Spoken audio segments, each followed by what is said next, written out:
अमरूद लो, अमरूद लो, मीठे मीठे अमरूद लो, अमरूद लो, अमरूद लो, मीठे मीठे अमरूद लो। गुड़िया बेटी, बाहर फल बेचने वाली आई है, जाओ 10 रुपए के अमरूद तो ले आओ। गुड़िया अपनी मम्मा से 10 रुपए लेती है और अमरूद बेचने वाली गौरी कवि के पास जाती है। गौरी कवि अपना ठेला लिए सामने से आ रही थी। आंटी आंटी, ये ले 10 रुपए और मुझे मीठे मीठे अमरूद दे दे। ये तो छोटी बच्ची है, इसे कौन सा पता चलेगा, मैं सारे कीड़ों वाले अमरूद डाल देती हूँ। गौरी कवि गुड़िया से पैसे लेती है और जितने भी खराब अमरूद थे सभी गुड़िया को बैग में डालकर दे देती है। ये भी कीड़ों वाला, ये भी कीड़ों वाला, ये खराब है और ये एक तरफ से सूखा हुआ। उस काली कवि ने एक भी अमरूद खाने लायक नहीं दिया। गुड़िया बेटी, आपको चाहिए था कि अमरूद देख कर लेती। मम्मा, मुझे क्या मालूम था कि वो काली आंटी इतनी बुरी है। मैंने तो उन्हें कहा था कि मुझे अच्छे अच्छे अमरूद दें। सारे पैसे ही खराब किए। इससे अच्छा था हम घर में कोई चीज़ बनाकर खा लेते। अमरूद लो, अमरूद लो, मीठे मीठे अमरूद लो। गौरी कवि आवाज लगाती हुई जंगल में जा रही थी। सामने मिठू तोता बैठा था। आज अमरूद खाने को बहुत दिल कर रहा है, लेकिन मेरे पास पैसे भी नहीं, क्या करूं? हाँ, मैं अपने दोस्त कबूतर से कुछ पैसे उधार लाता हूँ। तोता उड़ता है और कबूतर के पास जाता है। यार कबूतर, आज मेरा अमरूद खाने को बहुत दिल कर रहा है। गौरी कवि मुझे उधार अमरूद नहीं देगी, आप मुझे कुछ पैसे उधार दे दो, मैं बाद में वापस कर दूंगा। ठीक है तोते, मैं भी कई बार आपसे पैसे उधार ले लेता हूँ, यारी दोस्ती में ये सब चलता है। फिर कबूतर तोते को कुछ पैसे उधार दे देता है। तोता वो पैसे लेकर सीधा गौरी कवि के पास आता है। बहन गौरी, ये लो पैसे और मुझे 1 किलो अमरूद दे दो। गौरी कवि बड़े पक्षियों का ध्यान दूसरी तरफ बटाती है। तोते तोते देखो, वो पेड़ कितना पुराना है, जंगल में सबसे पुराना पेड़ है वो। जब तोता बड़े पेड़ की तरफ देखता है तो गौरी कवि बैग में सारे गले सड़े अमरूद डाल देती है।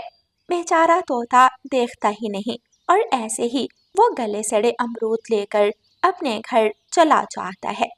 घर जाकर तोता खुशी से नाचता है। मैं अमरूद खाऊंगा, मैं अमरूद खाऊंगा, मीठे मीठे अमरूद खाऊंगा, आज तो मजा आ जाएगा। तोता जैसे ही पके हुए अमरूद पर अपनी चोंच मारता है, अंदर से अमरूद गला सड़ा हुआ था। छी, ये अमरूद तो गला सड़ा है, मैं दूसरा खाता हूँ। जब तोता बैग से दूसरे अमरूद निकालता है तो सभी अमरूद गले सड़े थे। तोता रोने लगता है। कमबख्त गौरी ने मेरी सारी खुशियों पर पानी फेर दिया। अमरूद खाने को बहुत दिल कर रहा था, इतनी मुश्किल से कबूतर से उधार पैसे लिए थे। दूसरे दिन तोता गौरी कवि के पास जाता है और गौरी कवि से कहता है, बहन, कल तुमने मुझे जो अमरूद दिए थे वो सभी गले सड़े थे, तो फिर मैं क्या करूं? अंधे थे, देख कर ले जाते। मैं तो देख रहा था, लेकिन तुमने मेरा ध्यान बड़े पेड़ की तरफ कर दिया और मेरे बैग में सारे गले सड़े अमरूद डाल दिए। आहिस्ता आहिस्ता बोल तोते, वरना मैं तेरी पूंछ तोड़ दूंगी। आया बड़ा मुझे टैंटे सुनाने वाला। तोता डरता हुआ वहां से चला जाता है और गौरी कवि अपना ठेला लेकर वहां से आगे बढ़ती है। फिर एक दिन चिड़िया उड़ती उड़ती दूसरे जंगल जाती है। वहाँ एक बागीचा था। बागीचे में तरह तरह के फलदार पेड़ थे। वाह, इस जंगल में तो ढेर सारे फल हैं। अमरूद भी है, आम भी है, जामुन भी और लीमू भी। रानो चिड़िया वहाँ से जी भरकर मीठे फल खाती है और वापस आकर अपने दोस्तों को बताती है। तोते भाई, अब गौरी कवि से फल लेने की जरूरत नहीं। मैं दूसरे जंगल में एक जगह देख कर आई हूँ, वहाँ फलदार पेड़ है। रानो चिड़िया, ये तो बहुत खुशी की बात है, हम तो गौरी कवि के गले सड़े फल खा खा कर तंग आ गए थे। रानो चिड़िया अपने बच्चों को फल खिलाती है। बच्चे फल खाकर खुश हो जाते हैं। फिर दूसरे दिन रानो चिड़िया, तोता और कबूतर सभी दूसरे जंगल चले जाते हैं। सभी दोस्त वहाँ से जी भरकर मीठे फल खाते हैं। पीछे गौरी कवि जंगल में आवाज लगा रही थी, लेकिन उससे अमरूद खरीदने वाला कोई भी नहीं था। अमरूद लो, मीठे मीठे अमरूद लो, ताजा ताजा अमरूद लो। ये क्या हुआ? सुबह से शाम हो गई और कोई भी पक्षी अमरूद लेने नहीं आया। अगर मेरे अमरूद ना बिके तो घर क्या लेकर जाऊंगी? शाम तक गोरी कवि का कोई भी अमरूद नहीं बिकता और गोरी कवि खाली हाथ ही घर लौट जाती है। पक्षी शाम तक जी भरकर मीठे फल खाते हैं और फिर शाम को एक एक फल अपने साथ लेकर घरों को वापस उड़ते हैं। गोरी कवि अपने घर के बाहर बैठी हुई थी। अब समझ में आई बात, ये पक्षी मेरे फल क्यों नहीं खरीद रहे? शायद इन्हें कोई फलदार पेड़ मिल गया है। दूसरे दिन गोरी कवि पक्षियों का पीछा करती है। चिड़िया, तोता और कबूतर फलों के बागीचे में पहुंचकर मीठे फल खाने लगते हैं। जैसे ही रात होगी मैं इन पेड़ों से सारे फल तोड़कर नीचे गिरा दूंगी, तो फिर किसी भी पक्षी को फ्री में फल नहीं मिलेंगे। खाएंगे तो फल मुझसे खरीद कर ही खाएंगे। तोते भैया, शाम होने वाली है, चलो घरों को वापस चलें, हमारे बच्चे इंतजार कर रहे होंगे। सभी दोस्त अपने घरों को चले जाते हैं। गोरी कवि पेड़ के पीछे से निकलती है और आम के पेड़ पर आकर बैठ जाती है। गोरी कवि एक आम तोड़ती है और नीचे फेंक देती है, फिर दूसरा आम तोड़ती है और नीचे फेंक देती है। गोरी कवि को ऐसा करते देखकर दादा आम के पेड़ को गुस्सा आ जाता है। काली कॉफी, तुम ये क्या कर रही हो? हमारे फल खाने के लिए हैं, नीचे फेंकने के लिए नहीं। बूढ़े पेड़, चुप कर जा, वरना मैं तेरी हड्डी पसली एक कर दूंगी। अच्छा तो तू मुझे मारेगी, मैं देखता हूँ तुम्हें।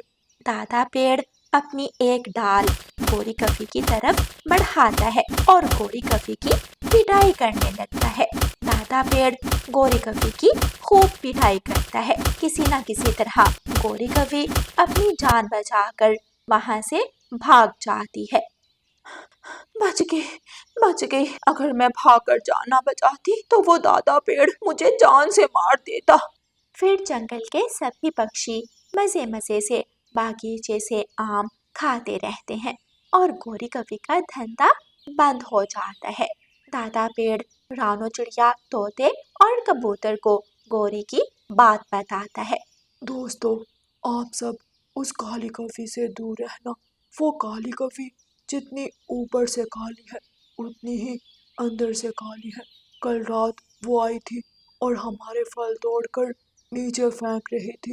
दादा पेड़ काली कॉफी इसलिए ऐसा कर रही थी ताकि हमें फ्री में फल ना मिले और हम उसके गले सड़े फल खरीद कर खाएं। मैंने भी उसकी खूब पिटाई की। अगर वो दोबारा आई तो बच कर नहीं जाएगी। फिर दादा पेड़ और सभी पक्षी हंसने लगते हैं और मिलजुल कर खुशियों भरा जीवन गुजारते हैं। गोरी कवि पहले भी अकेली थी और अब भी अकेली ही सड़ती रहती है। प्यारे दोस्तों, इस कहानी को लाइक, अपने दोस्तों के साथ शेयर और चैनल को सब्सक्राइब करना बिल्कुल मत भूलना। आपका धन्यवाद। गुड़िया बेटी, मैं मीठा फल लेकर आती हूँ, आप यहाँ बैठकर मेरा इंतजार करना। मम्मा, हवा तेज चल रही है, ऐसा ना हो कि बारिश शुरू हो जाए, आप जल्दी लौट कर आ जाना। हाँ मेरी बेटी, मैं यूं गई और यूं आई। मम्मा चिड़िया मीठा फल लेने चली जाती है। अभी मम्मा चिड़िया थोड़ी दूर ही गई थी कि तेज बारिश शुरू हो जाती है। गुड़िया बारिश से खुद को बचाने के लिए एक पेड़ के नीचे बैठ जाती है। सुबह से उड़ उड़ कर थक गई हूँ, अभी तक कोई भी शिकार हाथ नहीं लगा। शायद आज फिर मुझे बिना मांस खाए ही सोना पड़ेगा। उड़ती उड़ती माही चील उसी जगह आ जाती है जहाँ बारिश से बचने के लिए गुड़िया बैठी हुई थी। हाय रे मेरी किस्मत, नरम नरम मांस और वो भी मेरे पास। माही चील गुड़िया के पास जाती है। छोटी चिड़िया, यहाँ बारिश में क्यों बैठी हुई हो? चलो मैं तुम्हें अपने घर में ले जाती हूँ। चील आंटी, मम्मा मीठा फल लेने गई हुई है, वो अभी तक आई ही नहीं। मैं तो यहाँ बैठकर अपनी मम्मा का इंतजार कर रही हूँ। तुम्हारी मम्मा तो मेरे घर में है। जब बारिश शुरू हुई तो तुम्हारी मम्मा मेरे घर में आ गई थी। ऐसे धोखा देकर माही चील गुड़िया को अपने साथ ले जाती है। आंटी चील, यहाँ तो मेरी मम्मा नहीं है, आप आपने मुझसे झूठ क्यों बोला?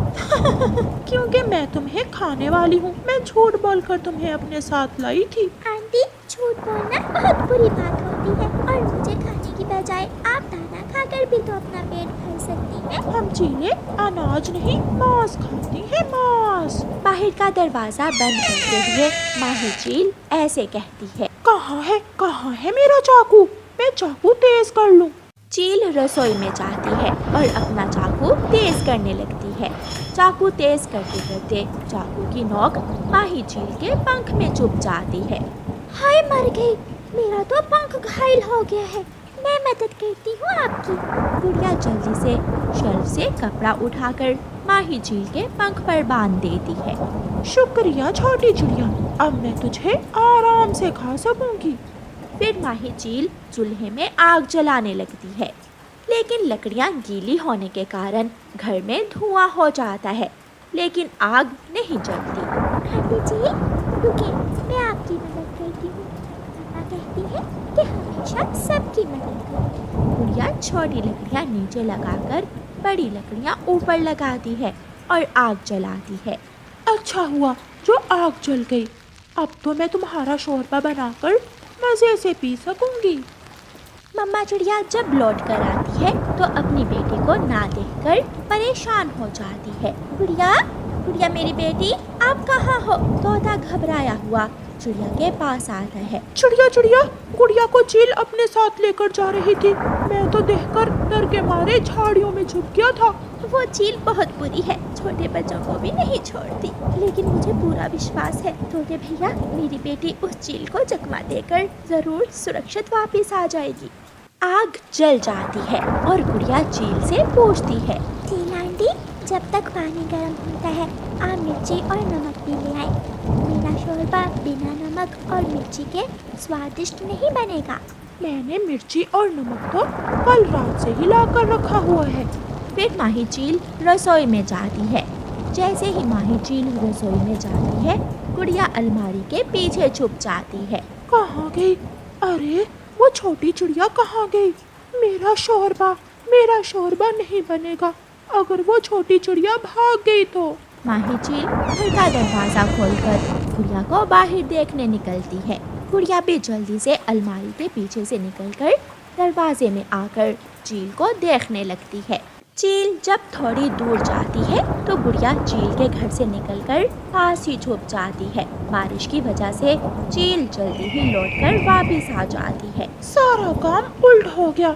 उस छोटी चिड़िया ने मुझसे इतनी मीठी मीठी बातें की कि मैं भूल ही गई कि वो भाग भी सकती है। गुड़िया वहाँ छुपी रहती है और थोड़ी देर बाद बारिश थम जाती है और गुड़िया झाड़ियों से अपना सर निकाल कर देखती है। कोई नहीं है, मौका अच्छा है मुझे भागने के लिए। गुड़िया वहाँ से निकलकर तेजी से भागती है और सुरक्षित अपने घर पहुँच जाती है। थोड़ी देर बाद गुड़िया की मम्मा भी घर आ जाती है और अपनी बेटी को सुरक्षित देखकर उसे गले से लगा लेती है। मम्मा, कोई भी मुश्किल हो हमें हिम्मत से काम लेना चाहिए, तभी हम मुश्किल का सामना कर सकते हैं। शाबाश मेरी बेटी, हमेशा याद रखना मेरी बातें आपके जीवन में ऐसे ही काम आएंगी। प्यारे दोस्तों, इस कहानी को लाइक, अपने दोस्तों के साथ शेयर और चैनल को सब्सक्राइब करना बिल्कुल मत भूलना। आपका धन्यवाद।